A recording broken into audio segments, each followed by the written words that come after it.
On this episode of Reliterated, we go all the way up to the top floor of a building that's 30 stories high in a book that's 30 stories long.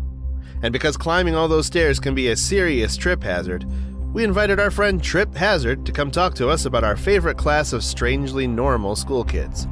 Come get a triple scoop of Josh, Harold, and Andy flavored ice cream as Lewis the yard teacher tells us some sideways stories from Wayside School on Reliterated, the podcast that's the choice of a new generation.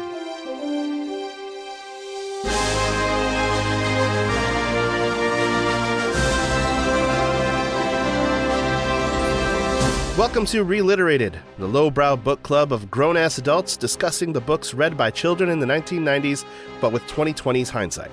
Fair warning, we use language too mature for kids, analysis too immature for literary scholars, and ignorance too profound to be inoffensive to everyone. We also don't hold back on spoilers, so if you haven't read today's book and don't want to be spoiled, read it before listening. You've been warned.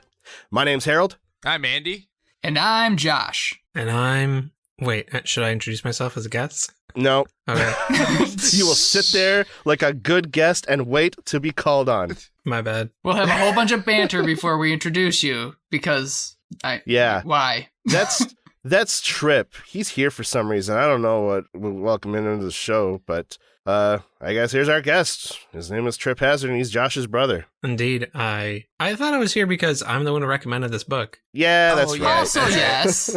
And I had opportunity. And other people may have requested other books, but did not have opportunity to attend one of the fancy recording studios. This is true. Mm-hmm. How is... The lavish recording studio we are all in at this very moment. Yes. It's kind of cavernous in here, honestly. It's like an echo. Echo. Yeah. We're obviously all in the same room. Well, we had to space out in that room because Andy has a bit of a cold today. Sorry, Harold has a bit of a cold today. My apologies. You know what? Why don't we trade? Fog. Let's just trade. We'll trade back. Brain frogs. Yeah, we'll trade back. Anyways, we are on episode 57, which is our second time hitting the 50 episode mark. So congratulations, guys. We are back to 50. Yeah! Congrats. Damn you, litigation. There was no real litigation. It was a letter. It was just we were like, oh, okay, we'll take it down because we don't want to get sued. It was a very nice letter copyright from very nice people.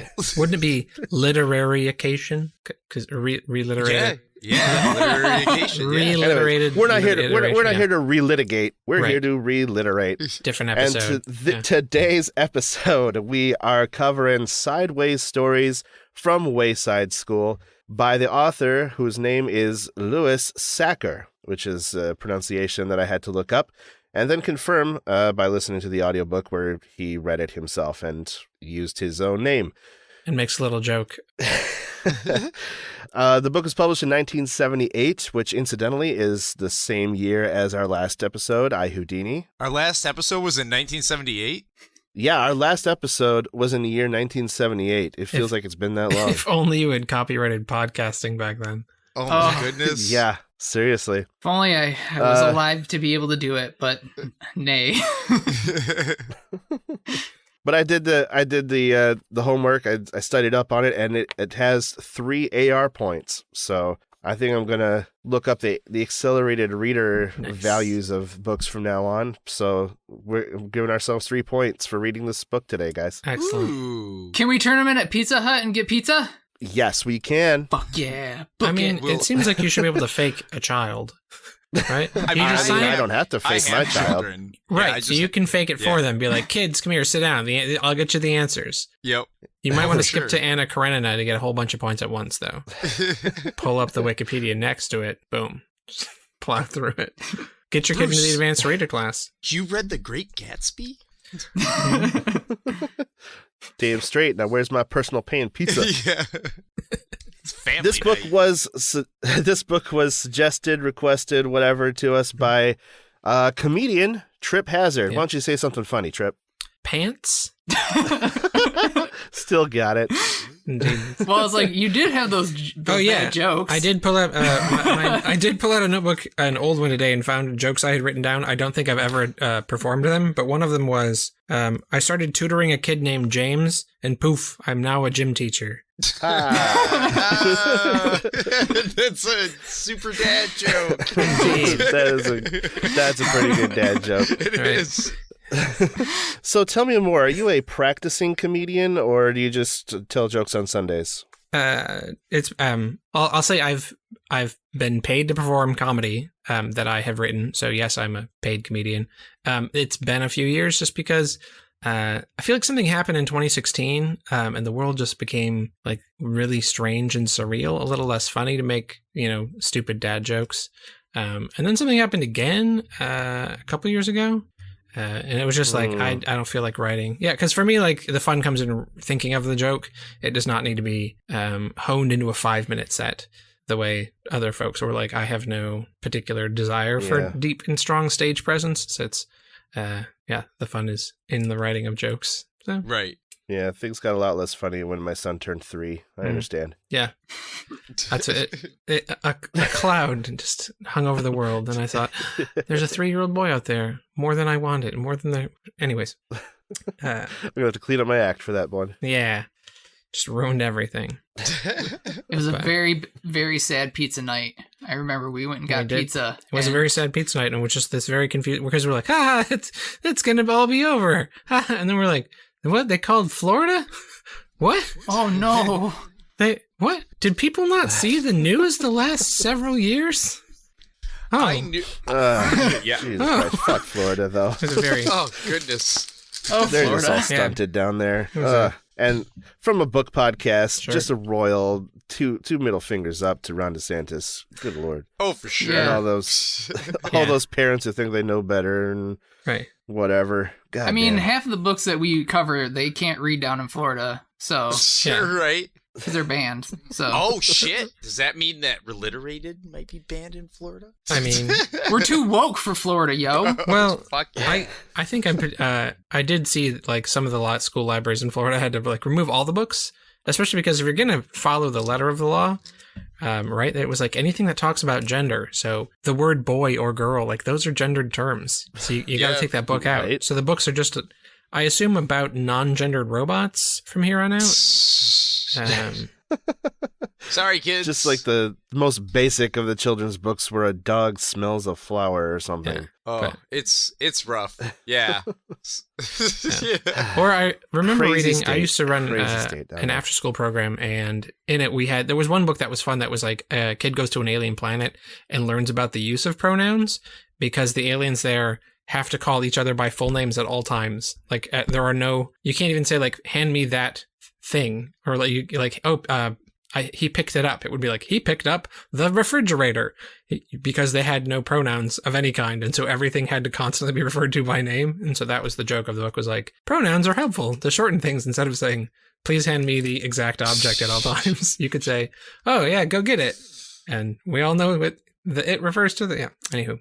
The level of stupid, I just have to say, the level of stupid of people seriously saying they don't use pronouns and not realizing what they're saying.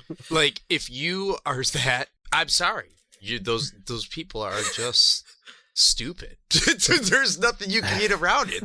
There's something wrong with them. And they need to stop. Go away. Just go away.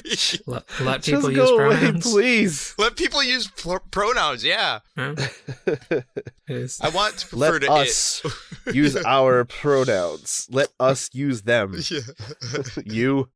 Shit. I believe you mean let the hosts of this podcast and their guest utilize the pronouns, which would refer to the members of this podcast and their guest. Crap, I said there. That's and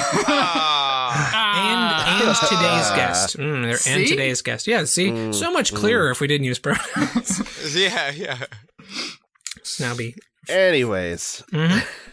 Yes. Everything went sideways Speaking of places where things are topsy-turvy and sideways, and yes, there you go. That's the pivot word. Actually, the school the school in this book could exist in today's world. It might. Somewhere. Feels like it could. It feels like it could somewhere. Yeah. You know, there's a calming sense of normalcy to the bizarre events of these students. There really is. this is the first time I read it, and I was like, this book is so bizarre. Like, I got to the end, I'm like, that was a trip. That was crazy. And I read this in like 3rd grade. Yeah, that's... Yeah. Mm-hmm. I reread it and realized that this book was a very formative piece of my developing sense of humor. Same. That's why I recommended it. I discovered that apparently I blended the first 3 books together, though, because I have memories. I was like, oh, that's weird. The kid with a potato tattoo isn't in this one. And I was like, oh, that's in the second one. And then they end up having a school counselor who hypnotizes people. And there's an incredible, like, weird joke with that one, too, that I was like, that's in the 3rd one? Oh, man. So you'll have to, I'm going to recommend the sequels as well. But the first one is very, very solid.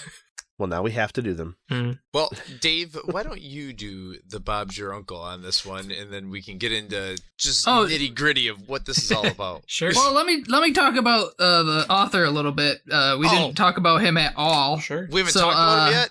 No, we got off on a tangent, because that's what we do. Besides being a little sacker. So, yes, he was born March 20th, 1954, to a religious Jewish family in East Meadow, New York. He attended Hebrew school and Sunday school, and then after he went to, regular high school, Antioch College, transferred to Berkeley, and then started helping out at an elementary school in return for 3 college credits, which is kind of where he got the idea for the stories, because he was the same Lewis as in the story. So, but he has also written some other very famous works, including the book Holes, and it was turned into a movie by Disney. And he wrote the screenplay, and that came out in 2003. And then in 2005, the Wayside School series was adapted into an animated direct-to-video special. And then 2 years later, it became a television series with 2 seasons, airing on Canadian Teletoon and Nickelodeon in the U.S. So we'll have to see if we can find those out, see if we can... find those and review them for the reiterated episode. Yeah, I always figured a big, like, this definitely feels like a surreal cartoon in book form. So for sure. It makes perfect sense that they could adapt it into a 20-minute kids cartoon. But he's written many books, and the last book he wrote was called Fuzzy Mud, and that came out in 2015. Oh, and Lewis. His website's pretty fun, too. It's not as fun as friend of the podcast, Louis Colville's, but it's still pretty fun. Bruce Colville? Bruce Colville? Bruce Colville? Yeah. Yeah, sure. He changed his name, too. Who knows? He's not our friend anymore. Yeah. Names have been changed to protect the innocent. Right. Absolutely. And we definitely victimized him when he came onto the show. For sure. I mean, yeah. Sorry, Bruce. So, but yeah, that's the Bob's Your Uncle about the author. I always wondered how to pronounce his name, if it was like Satcher or Sachar or what the pronunciation of it was, but I never looked it up until recently. But it's Sacker. Yeah. Never would have guessed. Rhymes with cracker. Same. I definitely, as a kid, thought it was Satcher, and then I liked in the back of the copy that I read that he made jokes about it. He goes, yeah, people mispronounce my name all the time. It's pronounced like you're a football player, or if you had a whole bunch of potatoes and wanted to throw them in bags. I was like, oh, that's a pretty good way to describe being a Sacker. All right, know how to pronounce that, straightforward. But I do like his sense of humor. Yeah. Yeah, it's very dry and just ridiculous. It's the bizarre. It's bizarre and ridiculous. It's yeah. Very straightforward surrealism. Right. Yep. At some level, it's funny. You were all joking about the Netflix show Conk on Earth, which has a similar flavor of what if we presented all this bizarreness in a straightforward fashion and just let it go? Right. So, but am I supposed to do the Bob's Your Uncle? Yeah, I was gonna say, why don't you go ahead with the Bob's Your Uncle trip and send us on our way. All right, I'll attempt to do this in under 60 seconds. There's a school. It was built, it's an elementary school. Instead of being built 30 classrooms, one next to each other across the ground, the way many elementary schools are, it was accidentally built vertically, 30 stories straight up, one after another. The architect who built it got the plans a little wrong and is very sorry. Also, there's there's supposed to be 30 stories, and there's 30 stories in the book, except the architect forgot to build the 19th story, so there is no 19th story, which leaves 29 stories in the book. But it's all about the classroom on top of the top floor. It's a strange and, as noted, surreal kind of cartoonish world where very strange things happen. Brief key subjects that appear: apples and cannibalism, a classroom full of monkeys, sleeping in class, Todd, going nowhere, human flavored ice cream, pigtails, dead rats, the price of toes. Stereotypes, the Men in Black, changing your name, ghosts, stolen lunches, comic violence, Shaggy Dog stories, and author self-inserts are a lot of the key things that come up. So it's not a terribly long book. That's Bob's Your Uncle. I guess I could say it's slightly more of the plot. Mrs. Jewls is the teacher on the floor, and the class has wacky adventures. The end. Very good. Very good. Bob's Your Uncle. That's Wayside Stories. Yeah. So, Wayside Stories. And that's our show. Join us next episode. Yes, Family Stories from Wayside We haven't decided yet. That's it. Yeah. So yeah, I love this collection of stories. I didn't remember that it was a collection of stories. Like I didn't remember much about the book actually until I started reading it, and then stuff started coming back for me. But when it said it was 30 short stories, the first thing I thought was, how the fuck am I going to do a Bob's Your Uncle about 30 short stories? Each one is the students in the classroom, yeah. Yeah. It's that was a really good Bob's Your Uncle. Mm-hmm. Thanks. There was no real overarching plots to unify them all. It's just kind of 30 stories coming out of this classroom. No, there wasn't. I expected there to be something. I suppose you could say it's kind of like bookended by first chapter. They have a nasty teacher who has the power to turn them all into apples until they reverse the spell or somehow and turn her into an apple, and Lewis comes into the classroom and eats her and kills her. So they get this new teacher who is kind of learning all about the class, finds them so cute that she thinks they're monkeys for some reason. But then we get introduced to all the students individually until Mrs. Gorf, the wicked teacher, comes back in the penultimate chapter of the book, and as a ghost, as her ghost, yes, as a ghost. I forget what happens to get rid of the ghost, Mrs. Gorf. Myron is wearing a Halloween costume because it's Halloween, and that's when she gets to come back. But none of the other kids dressed up in a costume. But Mrs. Gorf comes back because even though Halloween is that weekend, schools celebrate Halloween during Friday. Yeah. And Myron is so excited that at least one person agreed with him about wearing a costume. He hugs the ghost, and she is insulted by this and is poof. I think her power wanes because he's happy to see her or something like that. So the way to defeat a ghost, ask it to sit down to tea, that kind of thing. Be nice to it. Mm-hmm. Yeah. So there is the later books get, I think, a bit more of the, there might be a through story going on. But yeah, there's a lot of things that are, when I was looking up concepts, and because I'm similar to you, Andy, Harold had a lot of affinity for my sense of humor being built out of this. And one of those ideas is that there's a lot of payoff later on. So as much as certain sitcoms, things get kind of reset, and it might seem like that, things do have eventual payoffs later on, which, it becomes a funny, as you read through the series, they come back. I do love when things pay off a little bit later. Mm-hmm. One of my favorite stories out of this book is the story of Sammy, who is the new kid in class who is wearing a smelly raincoat. And because the students object to the smell of the raincoat, Mrs. Jewls takes off the raincoat, find another raincoat, and it just goes layered all the way down to discover that Sammy is actually a dead rat. Yeah. And it's explained that dead rats are always trying to sneak into class, and Mrs. Jewls hates dead rats, so it has to go away. And then I think it's the next chapter, Dee Dee is having trouble getting to the playground on time because they're up on the top floor of the school and they have to race down to at recess to be on time to get a good ball. So she disguises herself as a dead rat to get chucked out the window or sent out to the garbage. I forget Chucked which out the it window. is, but yeah, she is chucked out the window because Mrs. Jewls thinks she's a dead rat. Yeah. So she can get the good ball before all the other kids in the school. And then there's the girl that keeps falling asleep and she falls out the window. That was when I realized that the author was in the book, I believe, when Lewis catches her. And I'm like, wait a second. I'm like, this guy put himself in the book? Like another favorite author of mine, Stephen King, put himself in the Dark Tower series. I'm going to bring it back and talk about it again for a second. Yeah. I don't know if you ever mentioned that on the podcast, Harold. The meta nature of this Dark book Tower too? series. Yeah. But yeah, the meta nature of is Lewis, he's ostensibly a self-insert. But notably, in the first chapter, he's unaware that he eats Mrs. Gorf as an apple.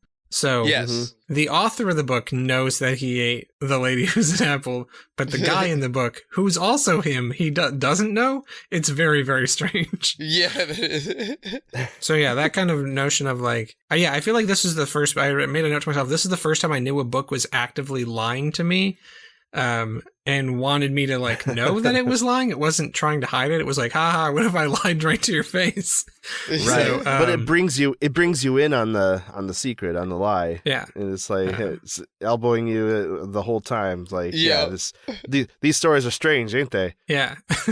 So there's one where the kid ostensibly has to lie to be able to complete the task because he has to take the note to the 19th floor, which doesn't exist.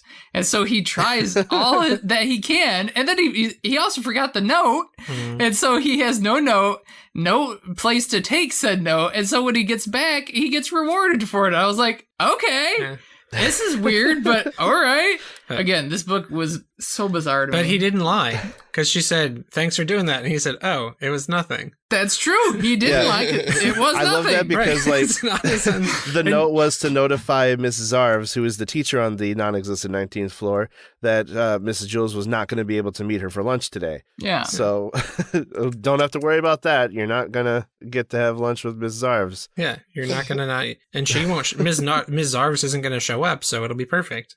It's not like she's going to be waiting for her anywhere. But they also do that bit because there's a similar, the girl with missing front teeth. Everyone tells her how cute they are. And she's like, but they're missing. What do you mean they're cute? She's like, do you like the hat I'm not wearing? And they're like, yeah, that's a great hat you're not wearing. And then it becomes this terrible problem of like, she's, no, you... The absence of the thing is the thing. Yeah, so like, you don't think my front teeth are cute. I don't have any front teeth. You think the gap in my teeth are cute. But everyone's like, no, it's your front teeth. They're so cute. But totally. But they do start genuinely complimenting her on clothes she's not wearing. Right. Like, it's a nice hat. Yeah. And then she gets frustrated and starts asking about, do you like this that I'm not wearing? Oh, yeah, absolutely. Yeah, I do. Excellent. Great idea. Yeah. And then people start laughing at a joke she didn't tell. It's so bizarre. Yeah, don't tell it again. It's such told. a good joke you didn't tell. But which is don't like tell it again. Now I think about it, I don't think I caught it before, but like that's a real Lewis Carroll Alice in Wonderland bit, the unbirthday. It's my unbirthday as well. Ooh. And yeah, that idea, like I had friends who celebrated their half birthdays as a form of the unbirthday, but yeah, like they knew each other's birthday and they would celebrate halfway through the year, which good on them for being good friends who remembered each other's birthdays and thus half birthdays, but it was still very strange to me. I always thought that should be more of a thing. Celebrate half birthdays. Yeah. Another reason to have cake, I guess. I don't need a reason.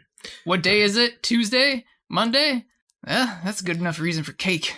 So how about the story where all the kids the teacher kept bringing in flavors that were named after the kids? Yeah. Cannibalism is like a running theme in this book. Yeah. It's because it's funny. They weren't named after the kids. They were flavored like the kids. Yeah. And nobody could taste the ones flavored like themselves because they're always tasting themselves. Right. So you don't taste like anything. That was super fun. I thought it was very, like, it's a funny idea, right? To imagine what a me flavored ice cream would taste like to other people, insofar as convert one's personality and persona to a flavor is a very weird idea.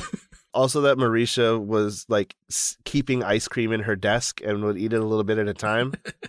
With, I mean, it kind of half recognizes that, you know, it gets melty and makes the contents of her desk sticky or whatever, but that doesn't stop her from eating ice cream all day and keeping it in her desk somehow. I also like how it was like the teacher used it as a trick to get her to like people because she didn't like anybody. And then she was like, oh, I like these. But then she ended up liking, I believe, was it Todd that she liked so much that she kept trying to bite him? Maybe. Yeah, she like takes it a lot of it. I think so. But poor Todd. I feel like there's a level, there's also like, that makes me think, wait, this came out in 1978? When did Willy Wonka come out? Because there's like a person-flavored ice cream feels like kind of a Wonka-ish thing that would occur. Definitely before that, I believe. Yeah, it was in the right? 60s. 1963 or something. So yeah, so there's some funny level of turning a person into a flavor is feels like it could come up in a Wonka-ish situation. But I had a note I thought was really fun. Like, you know, again, this podcast is about looking back. But I thought a really positive, and one can see this. I think there's a lot of respect offered toward kids and like youth liberation or like just child autonomy, particularly as it lines up with like the teacher, Mrs. Jewls, ends up she shares a secret that kids are smarter than their teachers. Which I thought was a very funny little secret and the girl says she already knows that, so it's not really a secret she didn't know. But the notion of the kids when they change names several times, there's like an established joke that one of the kids somehow got misnamed when he came into the classroom and he's too shy to change his name. But then when he eventually attempts to tell everyone his real name, when there's a substitute teacher, they think it's a joke and they end up with a weird Spartacus kind of moment. I'm Spartacus. They're all Benjamin Nushmut. Yeah, like he changes he feels differently when his name changes. There's another time all the kids get their names screwed up and everyone has to refine themselves, including the 3 Erics who aren't sure if they get their own real name back. But my favorite story, like I always appreciated, there's 2 kids who don't like their names. There's Nancy and Mac. Nancy is a boy and he thinks his name is too feminine. And then he meets a girl on a different floor named Mac. She thinks her name is too masculine. And so they end up like trading names just because they feel like it. And they both feel better with those new names. And now like in today's eyes, I read that and I go, oh, cool. That's like supportive of trans folks. Like, you don't like your name? Change your name. Go ahead. Yeah, in a very simple way. You're right. Yeah. So like, it fits me on this occasion as a particular persona. So it's fun to have distinctive names at different times for people. So I fully support the notion. Sorry for clicking. For sure. Yeah, no. Whatever makes you feel more like yourself, right? Yeah. Yeah. That can be a change of outfit. Could be a change of name. No. I did like the one kid. I also, now I think of things that later happened in life. The one kid, I think it's Myron. Yeah, he dresses up. He wears a fun suit just because he kind of wants to wear a suit. And it's the notion of like, yeah, you don't have to, like, if you want to dress fancy, dress fancy. Like, it doesn't have to be a particular occasion or anything. Have at. Right. That might be in a later book. I think that's in a later book. Sorry. Do the later books use the same children or is it a different classroom? It's the same children. Like they're the same kids. Some of the things, same class. Yeah, some things that continue on and escalate. I think they might get new kids every once in a while, but right, some kids come and go. Right, because the chapter on Myron in this book is about him being class president for like a day. Oh, that's right. Yep. He was the best class president. They just never knew it. Right, because he was. The fact that they just absurdly sit in the classroom with the lights off, waiting for a kid. This book is so weird. Now, Josh, do you think that might have something to say about bureaucracy and or the standards at public schools sometimes being focused on unimportant tasks? Yeah. Hey, sure. Wait a second. This guy who worked as a playground attendant at a school might have thoughts on schools. Again, things we would not have picked up as children, and now as adults we go, wait a second, I bet that's commentary on something. But yeah, it is very funny that like the important thing he does that day gets him demoted is a very like it's another what feels like an Aesop's fable bit of things. Right. For clarification, the one duty of the class president is to turn on the lights at the beginning of the day and turn off the lights at the end of the day. And by helping a classmate save their dog who gets hit by a car, I believe, he's late to class, and the kids are just sitting there in the dark because he wasn't there to turn on the lights. So he gets it stripped of his rank. Mm-hmm. Gets handed off to another kid, and he has to teach the kid how to do his job. He gets impeached. Right. And doesn't he get it after the other kid learns it pretty quickly? It takes him a little bit. It takes him a week. Yeah, it takes him a week. All right, I got this. A week to learn the light switch. Makes me think of the Brian Regan instructions on Pop-Tarts bit. Okay, instructions, insert toaster and insert pastry vertically. I see what they're doing here. Yeah.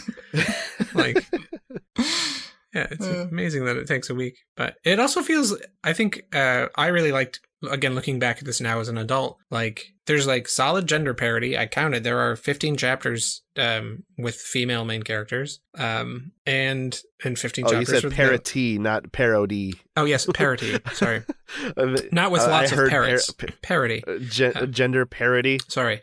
It's the Michigan parity, accent. yes. We soften the D and the T in the middle of words. Parity. Right. It can sometimes lead to confusion, but I pick it up what you're laying down. Yeah.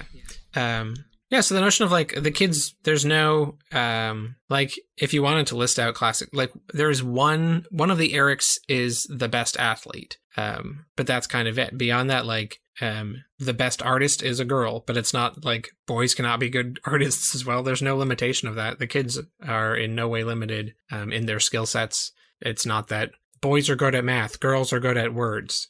Everyone is a kid, and they're all fine. So I feel there's a lot. It's a really maybe judgment-free zone. Even the crotchety girl, Kathy, is she's not everyone doesn't reject her and they don't shun her. They're just oh, you're not particularly fun to be with. She has a bad attitude. Yeah, the only person they shun is the dead rat. Right. Which I feel we can all agree with. Dead rats. Well, they do smell bad. Yeah. And he was nasty. He had a nasty attitude, too. I love how they had the attitude. The fucking attitude as it kept getting smaller and smaller and then being a dead rat. And it's where was all that attitude coming from? From the dead rat. Yeah. Fucking A. But yeah, as I mentioned before, I felt real bad for Todd. Because, he doesn't know what goes on at all in the afternoons because he just gets in trouble and he just has to go home on the first bus. With the kindergarten bus. And, he's missing half the school year. Yeah. True that, I know 1 hour of it is art. So it's not like he's missing a ton of that part. But what about the other stuff? Sure. And the brief explanation of Todd's story is no matter what he does, he gets sent home. He always gets 3 disciplinary marks. And when they are the most benign occurrences. So someone asks him if they can borrow a pencil and does not get in trouble. He says yes, and then is yelled at for talking in class. Yeah. So it's along the lines of sometimes you can't win. Yeah, so he just has to go through life being dealt a bad hand. And that's the lesson is I don't know, nothing I've done here. Yeah. He comes up in other stories too, and I just and it's always about him having to leave early. Right. One time he was oh, I'll have somebody to go home with me on the bus, and then she ends up getting out of it, and so then he's oh, drat, I have to go by myself again. Yeah, it becomes a running joke. Yeah. So yeah, this book has running jokes. It's got setup and payoff. It has dramatic irony, and there's a lot of structural comedy that I didn't have words for, but I loved.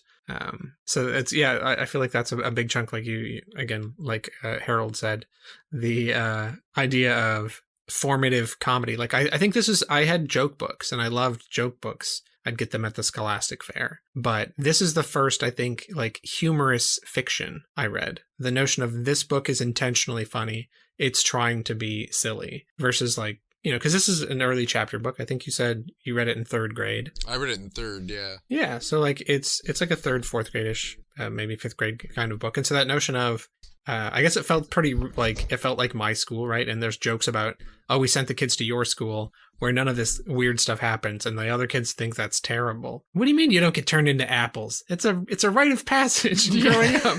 Those ideas that oh, right. So then it can give reflection upon your school. I don't. Yeah. There was a lot. I look back very fondly on it's all very silly and weird, but the notion of you could write a book that's like this, that you could purposely tell silly kind of pointless stories.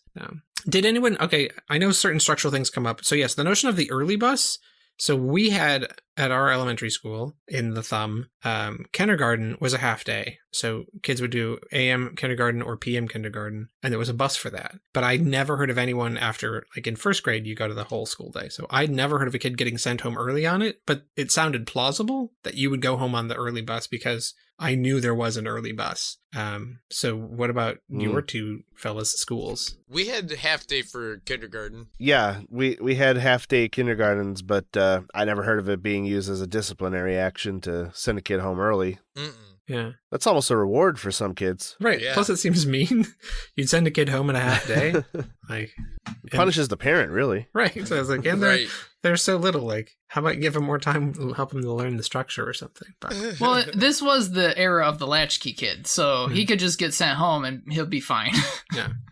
So, and he was the author was in Berkeley area. Where did it say where he went to, where he was helping as a school attendant? Because maybe different states have different rules about what that looks like. So, or, big community sizes. The cover I had as a kid shows it out in the country, one school with a huge open playground.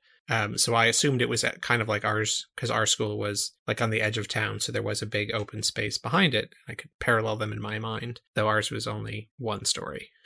Yeah, one story tall with the classes by each other. It's nonsense. Imagine that. I bet you even had a 19th classroom. It was too small for that. I think we had, let's see, there were 2 grades per grade level. So the elementary was K through 2. So there would have been 3 times, there was 6 classrooms. Oh, and an extra one for music class. So yeah, there were like 7 classrooms. Oh yeah, we did have a music class there. Separate music class. And that weird gym. Yeah, then there was where they would put the scholastic and then the cafeteria. Anyways, you don't need to know the structural layout of our elementary school. But I think this is really important to it goes with the story. To the story, relating to it. We're laying down the deep lore now. Right, the important things.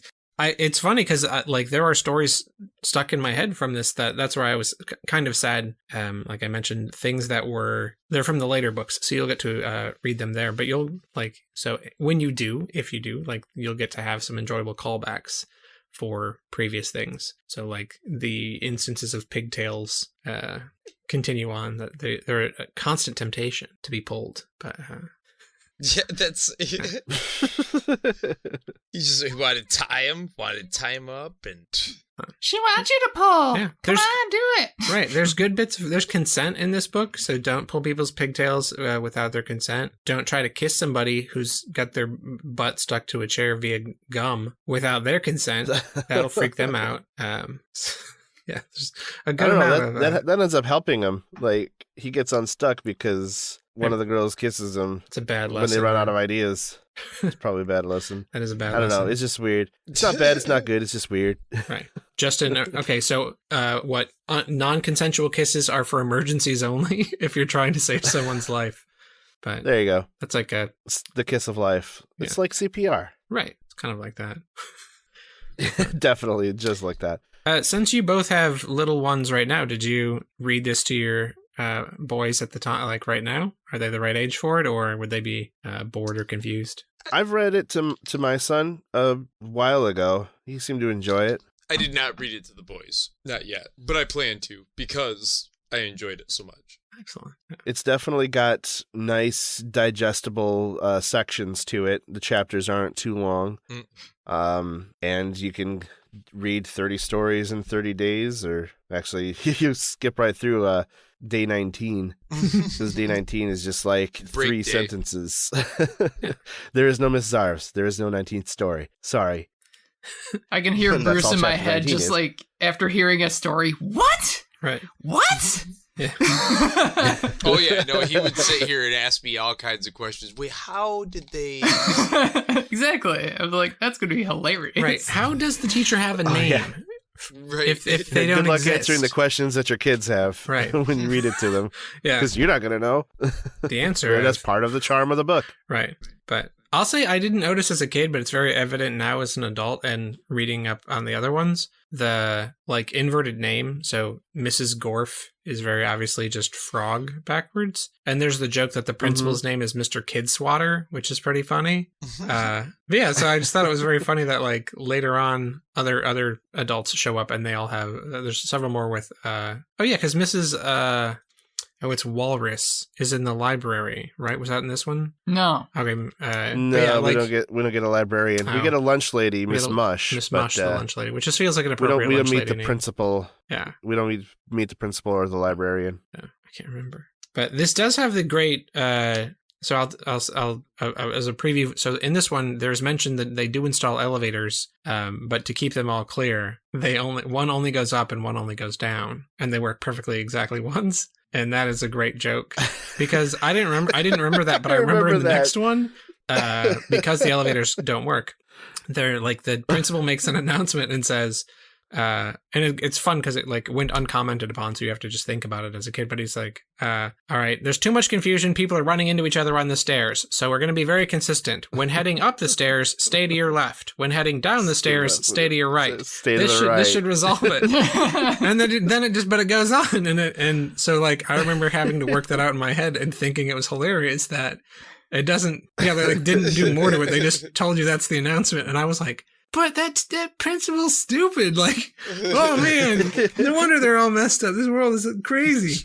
But yeah, so I appreciate that as like the sounds fine on the face of it. And then once you've thought for 2 seconds, you're like, oh dear. Wait a second. Yeah. So the notion, so it's funny that like that becomes a recurring, like it's right. It's a second version of the joke that in this one, it's just this one time they put in elevators and they do that badly.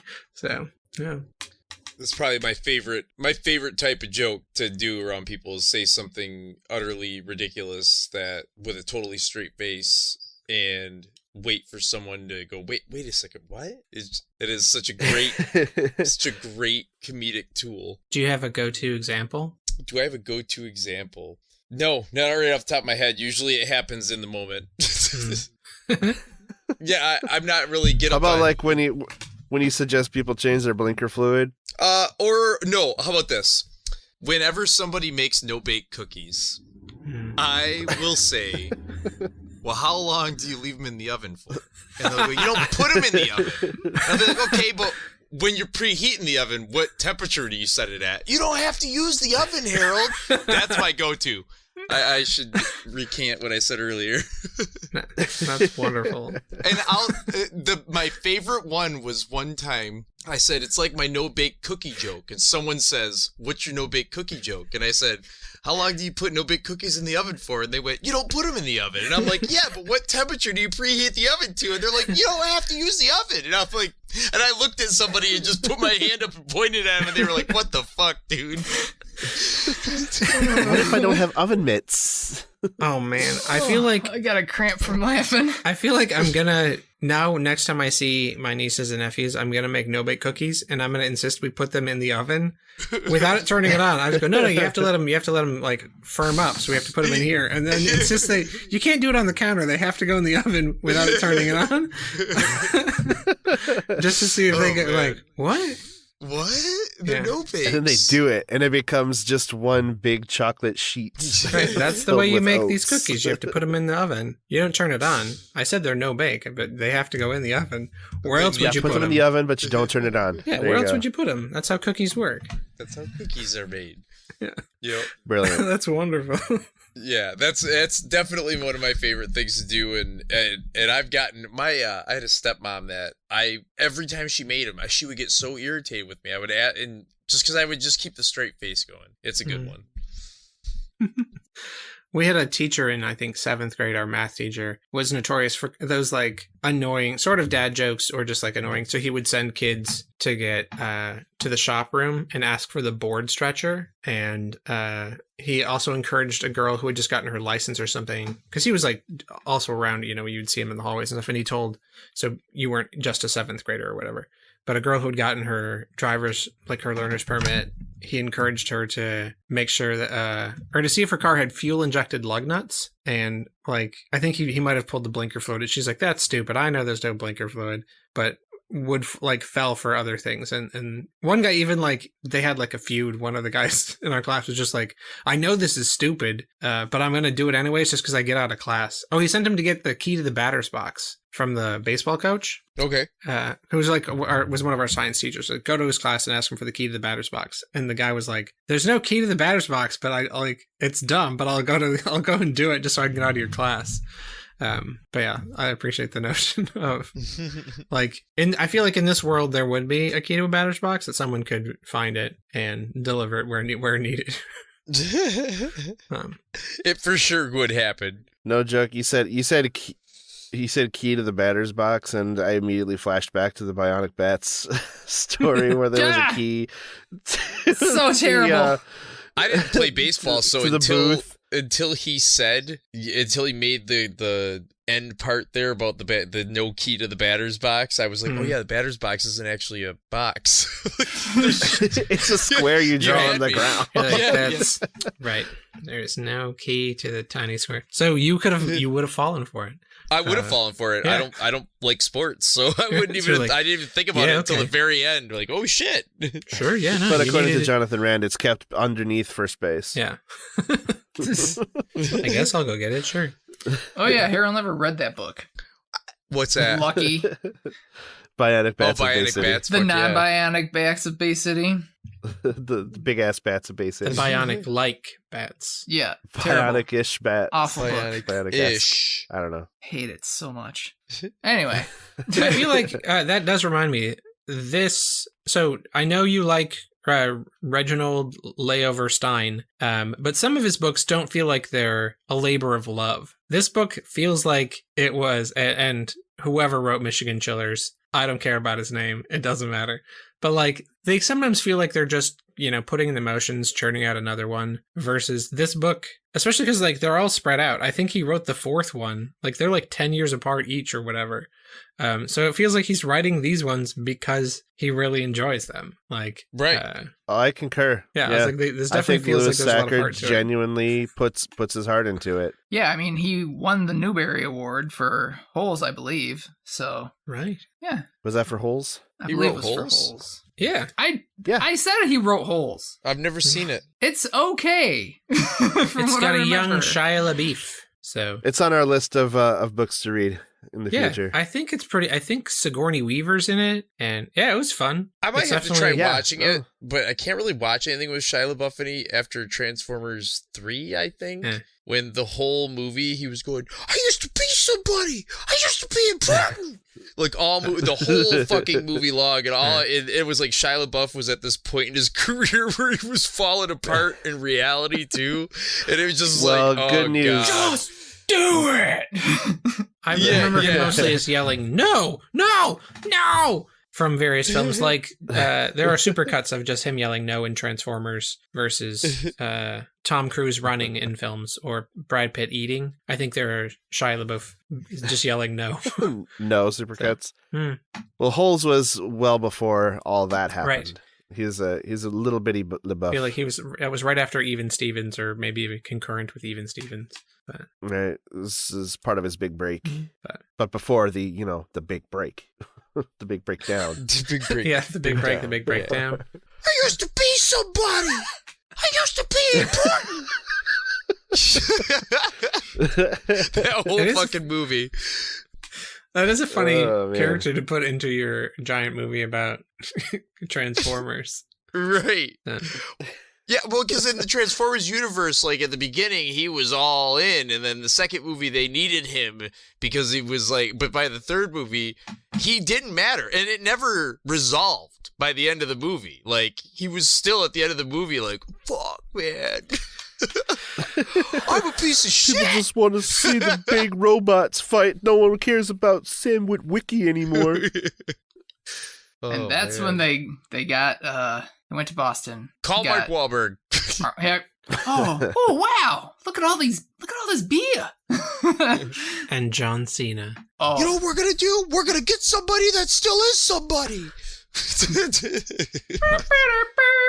I feel like that's one of the limitations of making an entire franchise around selling a toy. Is you don't need you need the toy. You don't need the little man behind the wheel. Especially when the toy is the wheel that you're going to be behind. I mean, right? Yeah. Obviously, they bring them to Earth. The Transformers, they bring them to Earth so that we can relate with them. Like, oh, we're working with the Transformers. But yeah, I've had much more fun watching the more recent animated versions of Transformers where it's just the robots doing stuff and there's not even a human in sight. It's wonderful. So yeah, there's really no need for the humans. That reminds me, I wrote a joke once that I found Transformers, a very exciting film series about cars turning into killer death machines. And that happens in real life too, but it's way less exciting. And much more shocking. Yeah.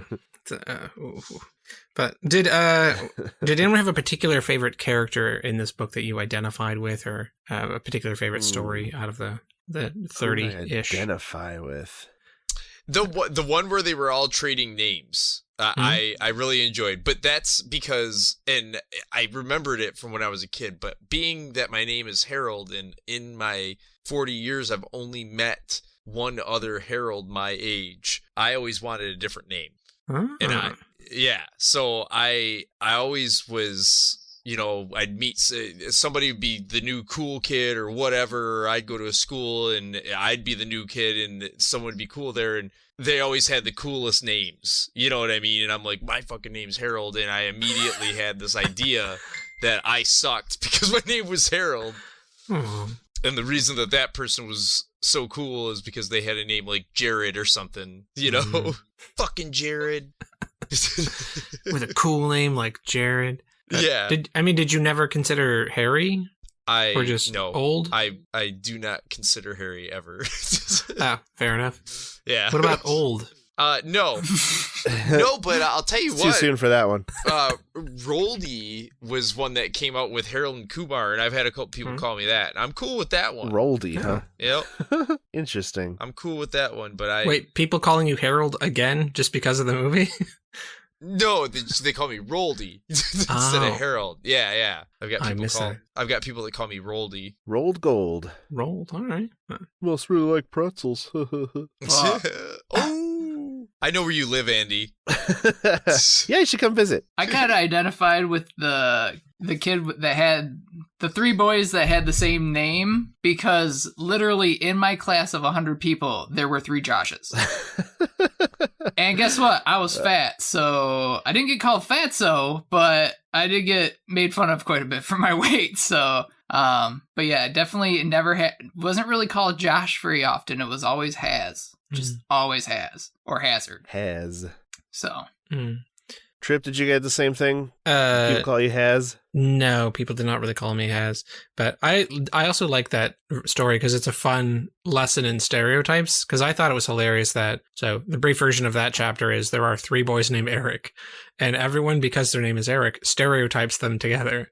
So the idea is 2 of them are big and strong. And so, or one kid is overweight, one kid is big and athletic, and one kid is tiny. But because 2 of the 3 are big, they call the tiny kid the skinny one gets called Fatso. Right, because he lines. And then one of them 2 of them are clumsy, and the one is a good athlete. But because one time he dropped the ball, they all call him Butterfingers, despite him being the best athlete. And then because 2 of them get made fun of pointlessly, they're crotchety. So even the 3rd kid is the nicest kid in town, but they call him Crabapple. So I like the idea, this is a lesson in these people are all being really stupid and not treating them as individuals, all because of this, this stereotype thing of, we just stick their names together. So I always thought that was very funny because, the lesson is, he's that kid's really nice. Everyone should be nice to him because he's nice. But they're getting it wrong. They're looking at the wrong thing.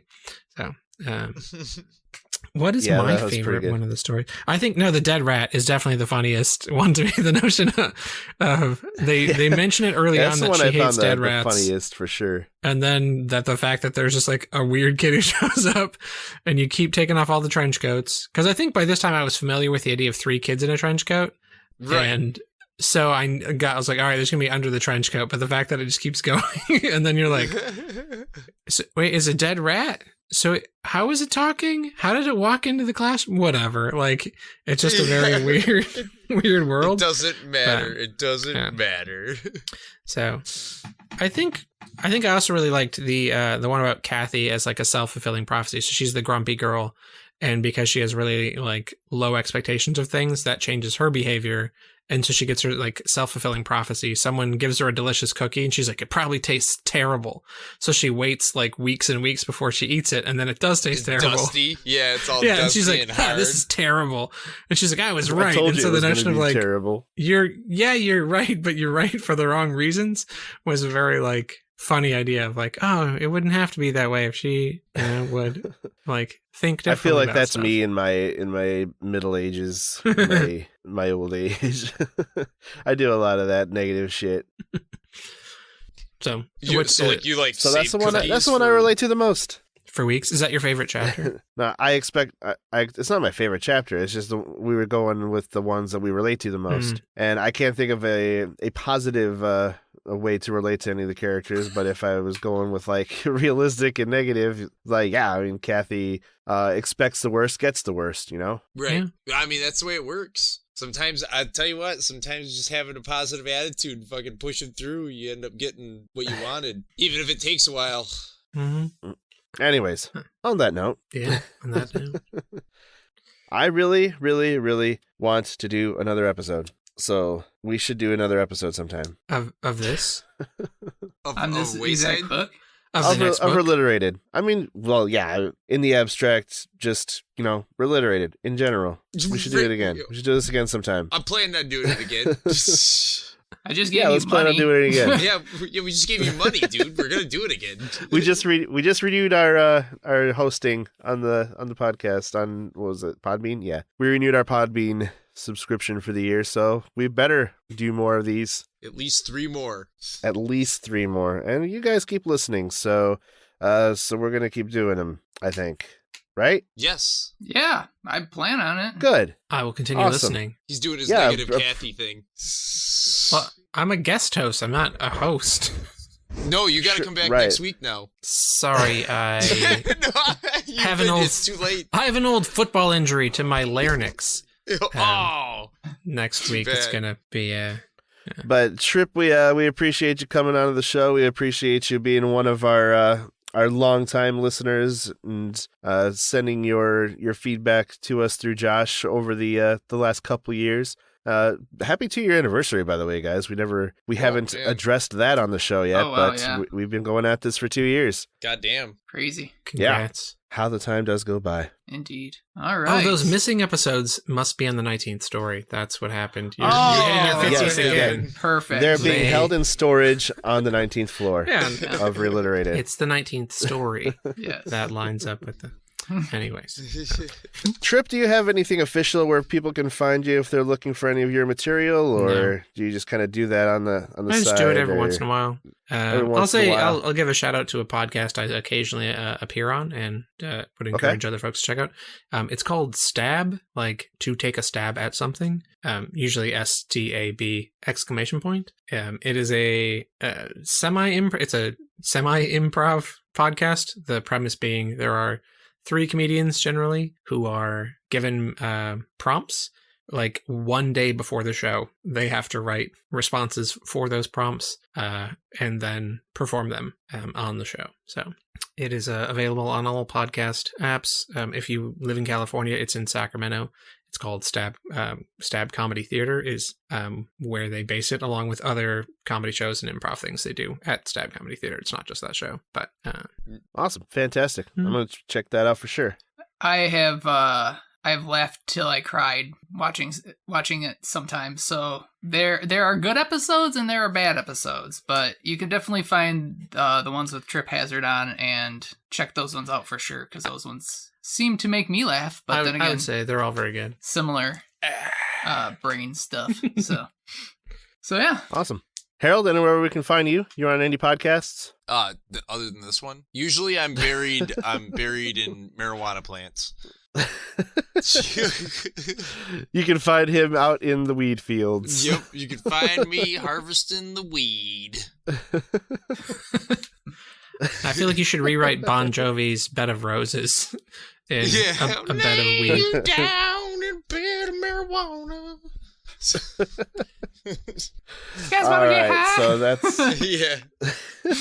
that's our episode on Sideways Stories from Wayside School. We have not discussed what our next episode is going to be, but that should probably be taken off the air, and we'll get that episode to you as soon as we can get to it. So, isn't it going to be a reiterated? Well, this is our fourth one of the chapter. We usually do 5 and then a reiterated. And we had an idea. Ooh, do you have one more recommended? We had an idea of something to do, but I don't know if that's going to happen. We'll have to discuss that off the air. But all right, I could go for one more before a talk episode. Okay. Ooh. yeah, we'll see what we can do. So. Yeah. So. Join us next time for that episode. Until then, support your local libraries and independent booksellers. And hey, don't let idiots ban books. Until next time, give a shit, read some lit. Bob's your uncle, that's reliterated. Thanks, everybody. Bye.